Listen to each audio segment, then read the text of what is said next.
چاند کی گردش سے اور اس کی منازل سے حضرت انسان کو کچھ سمجھایا جا رہا ہے کہ جب تو پیدا ہوا تھا تو چاند کی طرح سارا زمانہ تیرا منہ دیکھنے آیا تھا، تو بھی اس وقت لوگوں کی توجہ کا مرکز بن گیا تھا اور پھر منازل طے کرتا رہا، اور جوانی کی دہلیز پہ جب تم نے قدم رکھا اور تو بدر تمام ہوا، جب شباب کی بجلیاں تیری آنکھوں سے ٹپکنے لگی تو پھر تیری نظر کا خمار بھی کئیوں کے دل لوٹتا تھا، کئیوں کی نیندیں اچاٹ کر دیتا تھا۔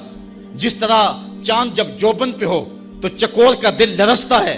اور سمندر میں جوار بھاٹا پیدا ہو جاتا ہے، لہریں اٹھتی ہیں، طوفان پیدا ہوتے ہیں، تو جب بندہ بھی جوانی کی دہلیز پہ ہوتا ہے تو وہ بھی طوفان اٹھاتا ہے، دلوں میں جوار بھاٹے پیدا ہوتے ہیں۔ تو وہ لمحے بھی آئے کہ تو نے دلوں کی بستیاں اور دلوں کی دنیا پر ہلچل پیدا کر کے رکھ دی۔ تیرا شباب لوگوں کی زندگیوں کے اندر گھلتا رہا اور کتنوں کی نیندیں اچاٹ ہوتی رہیں، تیری زلف کے شکن کتنوں کا قرار لوٹ کے لے گئے، لیکن پھر وہ لمحہ بھی آیا، حتی آدھا کل ارجون القدیم،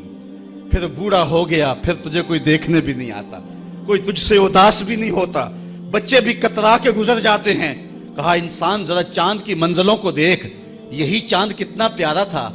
اور آج اسی چاند کو کوئی دیکھتا بھی نہیں ہے۔ بچہ جب پیدا ہوتا ہے تو اس کی مسکراہٹ دل کھینچتی ہے،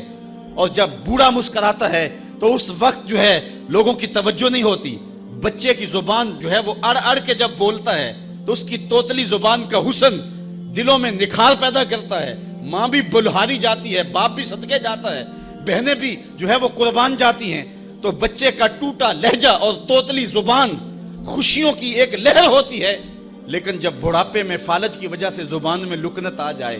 اب توتلا پن پیدا ہو جائے، اب زبان اٹکنے لگے، تو بچے بھی مذاق اڑاتے ہیں۔ ایک لمحہ وہ تھا کہ زبان توتلی تھی تو حسن تھا،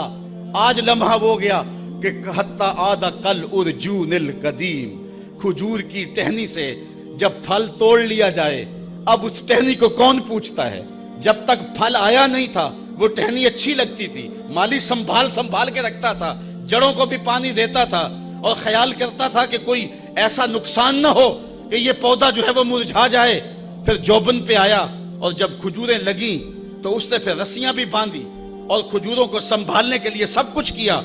پھر جس دن اس نے اس ڈال سے پھل کاٹ لیا،